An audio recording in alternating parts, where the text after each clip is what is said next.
刚开始给吓到了，因为真的是这个人哦3万多没有一部游览车，是礼拜六早上9点钟，没有到。而且所有去的人呢，都是这个大部分都是健康的20-30岁的男性，这个是以前我们最近这几年来啊很少碰到的情况。对。然后呢，我们以前都是下午1-2点才去，然后一大堆游览车，然后都到处动员，对不对？然后就是老弱妇孺，可是这次完全不一样，所以说就可以嗅到这个革命的气息了，这个是真的是很严重的事情发生了，而且不过1-2个小时啊，就一直去提，就变3万人。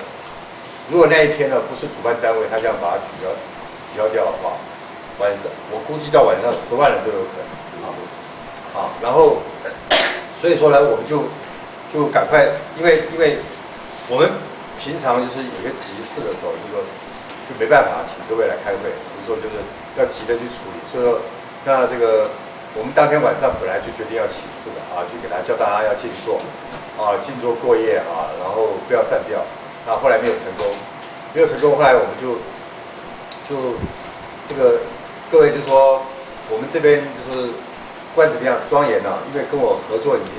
4-5年了，所以说他这个我每次有什么，因为我们在这方面有欠缺，就是有什么点子的话，都希望他帮忙。他那天晚上就帮我想到说，就是要搞个国军冤案资料会，他就要开记者会而且他说你一定要赶快要在礼拜二就赶快开。所以我们就急的动作，马上就召开记者会然后找台联，后来郑云正叫我去找台联党，找这个亲民党，找刘一德是副秘是台联党的副秘因为跟他是有一些关系，跟他有认识他马上就答应后来到刘文雄那边，他马上答应，就亲民党跟台联党一答应的话，这个气势就更盛就是说第3党、第4党然后第7党许荣淑最近关系也不错，马上答应江水浪几个党答应的话，我们这小党就成型了。所以那天虽然说新闻报道的不是很好，好像，但是呢，基本上我们当天大家都觉得还不错，去的人都觉得还可以，因为刚好我认识那个受害家属，那个姓陈的，那个陈国祥陈万祥，因为以前参加那个中华传媒协会的时候，跟他吃饭好几次了，所以说跟他认识，所以打电话叫他来，说有亲民党来，又有受害家属来，所以说记者他就来。然后后来台联党他是有一点这个退缩所以他没有来。但是刘文雄亲自来了然后这个而且刘文雄那时候台联党本来请台联党借场地的，他也拖了好几个小时，刘文雄一下马就借好。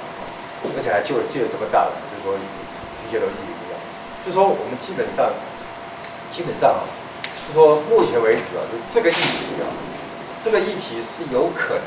真的是有可能，这个跟红衫军运动也许不像它那么大，可是有可能像红衫军运动这么大，就是慢慢累积有可能这种能量。而且这个议题我们昨天晚上商量，因为它很难解决，而且包括陈万祥这几个案子都是。非常的明显，就是一看就知道他不是自杀的。对，可能军人都是用自杀跟失踪结案，他最简单。所以说这是一大堆破绽。就是这个事情如果闹起来的话，真正是会动摇国本，而且国防部他根本没办法混下去的，因为牵涉的人太多了，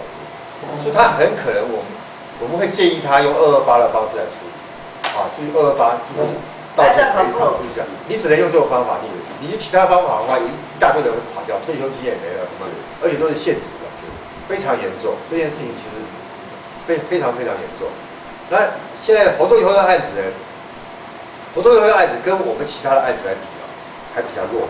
他是离队致死，很多人就是我的陈万祥那个是有90%的机会是被谋杀的，谋杀顺成自杀还有这个，所以他这个案子非常严重就我这几天我都在跟那个蔡妈妈他们建立感情就在跟国防部前面我每天晚上几乎都去所以说，然后后来庄严就是想了一个办法，就说我们开始在这个爱国西路这边爱国西路，我现在讲就是说我希望我们以后有个常设组织，我们之所以先做这件事情，是因为时间的关系，没办法招各位来。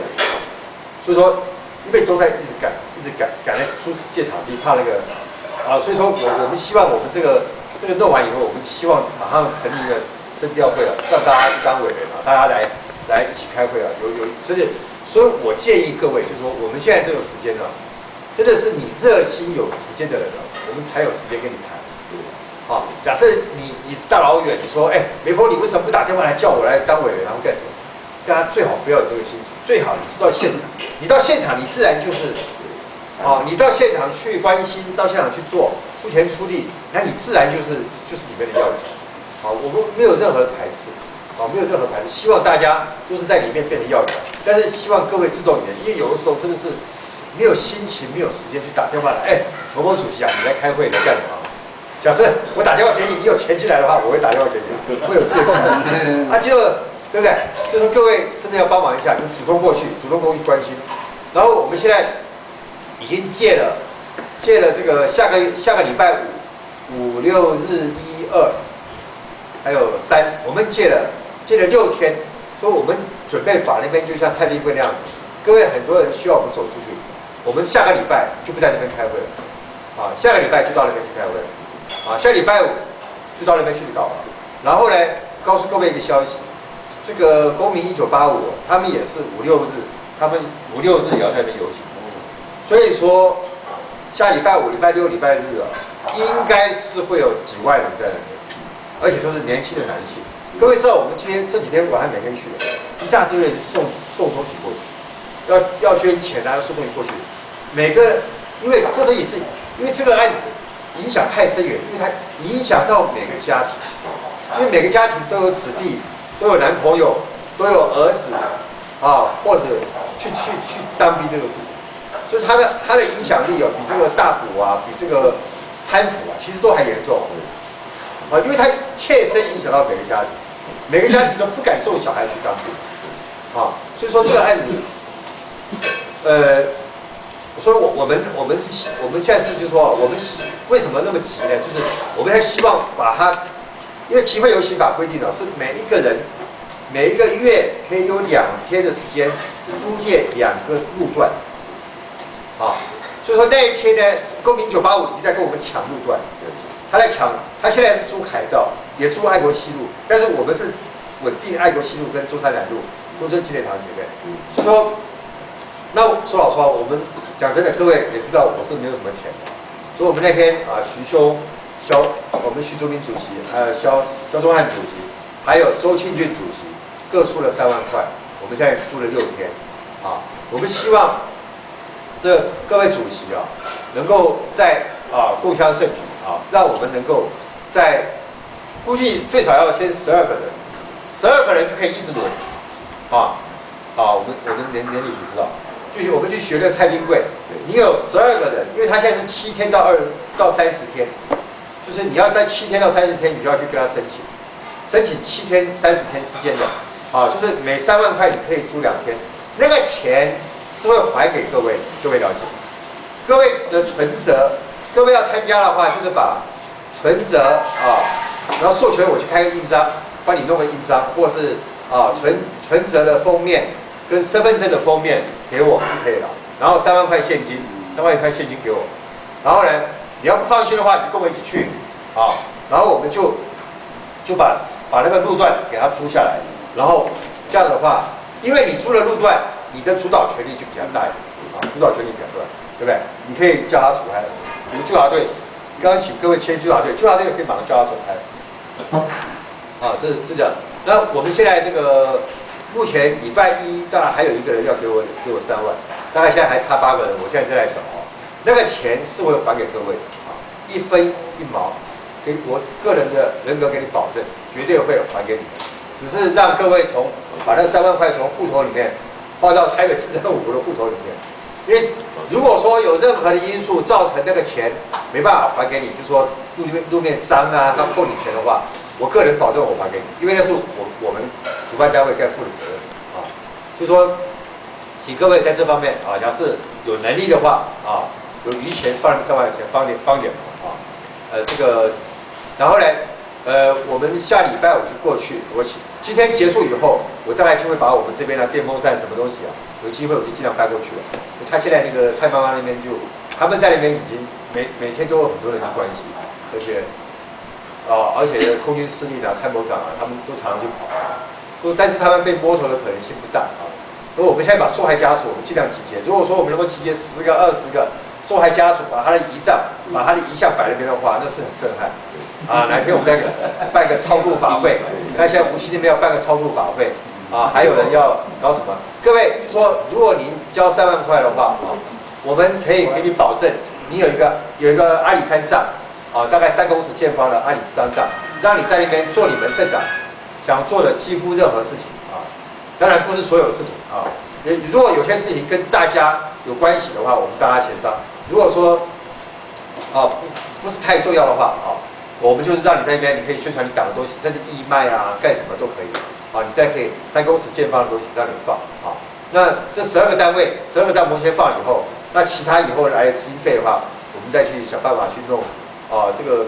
目前这帐篷的钱跟那个桌椅的钱啊，其实不是很多啊，不是很多。那他这个怎么弄的话，我们再研究一下啊。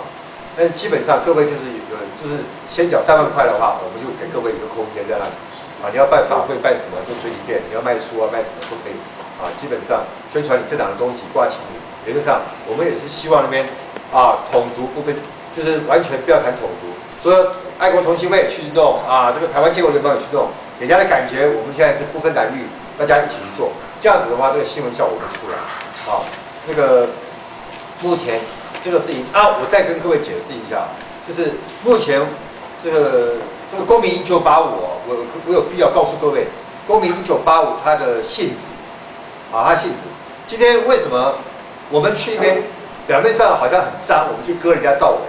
可是今天你公民1985你是谁呢？你到现在你看只知道你的发言人姓柳也不知道你是谁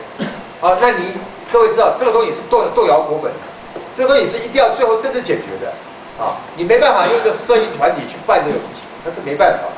所以你公民1985一个27岁 ，OK， 我现在把公民1985的这个背景告诉各位我昨天在上网查了一下，他的这个负责人目前有3个，一个叫这个柳林伟那个各位可以要Google去搜寻一下他们资料。柳是柳树的柳，林是双木林的林，伟是王字旁的伟，王字旁的伟大的伟这个小孩子他是一向是急公好义，这点我给他肯定他曾经他是这个延平中学毕业，然后各位我们的对手跟我们的伙伴，我们一定要对他的领导人要有很清楚的了解，否则你根本没办法做事情，你根本不知道怎么开刀。所以我把他 Google 了一下，就说延平中学毕业以后他们那个同学里面也有一个叫陈玉安，就是他的第2个领导人叫陈玉安那天我在申请集会游行的时候碰到他是考上成大的那个好像工程科学，但是我不知道是不是这个陈玉安因为这个柳林伟他们班上也有一个陈玉安，但是是女的这个陈玉安是蔡霞苗就不大好搜寻的，一大堆名字。就说这个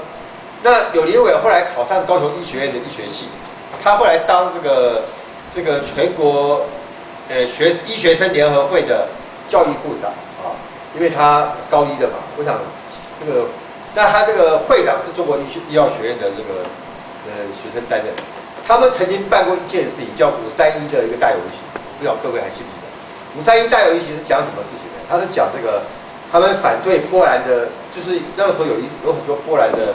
医学生到波兰去念医学位回来，他们反对这件事情所以说柳林伟他能够办这个上礼拜六这个活动的话，上礼拜六这个活动的话，我觉得是有原因的，因为他有这个经验，因为他那个时候就是在网络上他的网名叫 Spicy Cup，SPICY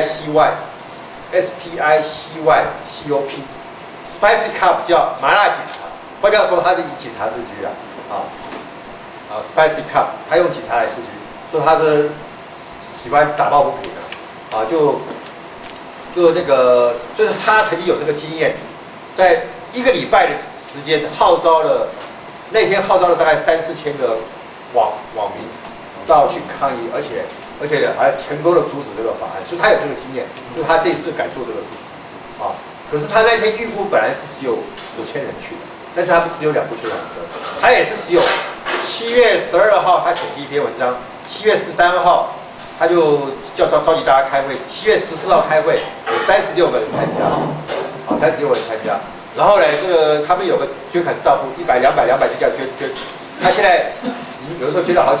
捐了几百万，他现在还结余64万，啊，所以说，但是呢，我们仍然对他的这种独一性的保持怀疑，啊，为什么呢？各位了解啊，就说因为他是医学系的，然后呢，柯文哲现在要选这个台北市长的柯文哲，也是学医的啊。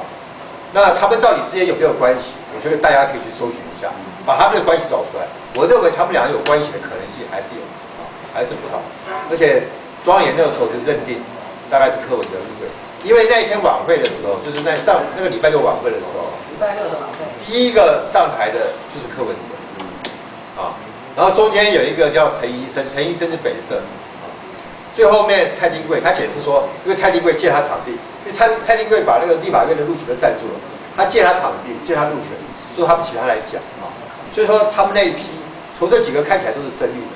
包括柯文哲，他是要代表民进党，他希望被民进党征召当台北市长啊。还有陈医生是北社，也是深绿的，然后这个蔡丁贵更是深绿发小啊。所以说，这是看到他们那天，你还感觉不出是深绿的啊。苏贞昌去了也不敢上台。而且九把刀有去，九把刀他们上次531，九把刀上去，他来了也没有上台。就说上次九把刀的会马上捐3万块，就是上次那个531游行的时候，九把刀就有跟这个柳林伟就有关系，他们那时候就有关系啊。所以说我现在不知道他跟柯文哲什么关系，所以说如果说他们是很独立的去做这个事情的话，我跟他说，那我这边还发个简讯给他了，我说那我可以参加。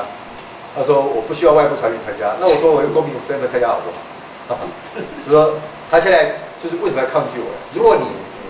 如果你是大公无私的话，对我们这些有经验的人可以帮你忙，你为什么要反对？啊，就说那你反对有原因，就是也许你是柯文哲在后面，啊，对，那你今天公开招募很多的兵马，那为什么我说我要去帮助你还不要？也是很奇怪，所以说。说他跟柯文哲的关系是很值得注意的啊，也许是柯文哲的兵马啊，也许柯文哲的兵马啊，但是里面很多人也许都不知道，但只有问柳林伟他才知道啊，柳林伟、陈议员他们才知道啊，所以说这个，所以我说我们对我们的这个啊，这个因为他现在就是目前为止表面上看起来就是我们2个团体在那边啊竞逐这个路权啊，竞逐这个啊，那我们其实也无所谓啊，因为。他一个27岁的一个医学生，刚刚从这个义务役的医官退伍的人，他如何去领导一个这样子的这个？假设只是一个因为531他只是叫波兰不能去波兰去，那波兰的医学生不是这个案子跟这个案子比太小了嘛？那个是一个小法案，就签一个这个法律就可以解决的问题。国防部的事情，因为国防部的事情，他是已经。每一个案子都会有几十个人受到牵连，几十个人退休金，他的上升的前途。你包括这个军医，他的军医署跟他的军检，这个军事检察署，跟他的这次的空军司陆海军空军事务，每个部门都被牵涉到，所以说他严重的影响到国防部的运作。所以说他这个东西再追下去，国防部根本不要做的事情。所以说现在连高华柱下台都挡不住了。你到时候最后只有变成加盐化，要不然就是马英九下台，你都挡不住了。所以这个案子绝对不是你柳林伟一个27岁的小鬼，你能够搞出来的。你再怎么正义，你也不能做，没办法完成这个事情。所以我们的参与是绝对是需要的，他也迟早会来找我们的啊！不要说上一次，我们知道上一次，而且各位了解，我曾经是319政教会的这个召集人啊。上一次我们搞这个施明德在搞的时候。庄严是士兵的人啊，他把我赶走，对不对？然后我们在那边搞，他刚开始他也不服我们了，对不对？到最后10月10日的时候，他就必须要照我们的方法去做，他要去罢免民进党立委啊，对不对？所以说，我们不管怎么样，我们在策略方面，我们在军事方面，还有我们的组织方面，我们大家要组织起来的话，我们在那边绝对是有代表性。因为你国民党跟民进党，你没有资格坐在那里，因为你们两党是被检讨的对象。这几个发生的案子都是在你们执政的时候，只有我们这些亲民党、台联党，我们这些其他的政党才有资格去干预这种事情，我们才不怕事，才敢干预这种事情。否则他那几个受害家属都一下被摸头摸手，所以我们才有资格。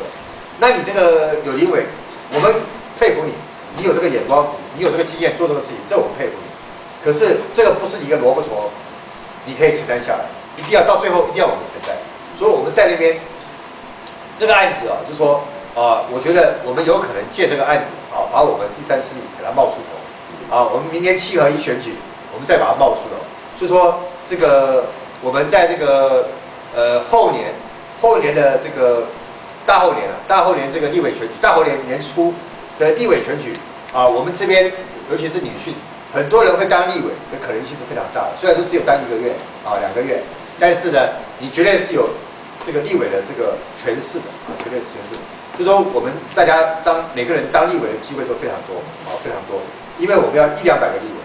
100-200个立委。那我们这边希望大家而且呢，总统可以控制的，我们很有可能，因为国民党跟民进党很有机会平排。平排的话，我们很有机会关键少数执政，我们就可以挑选，我们来挑选挑选国民党或挑选民进党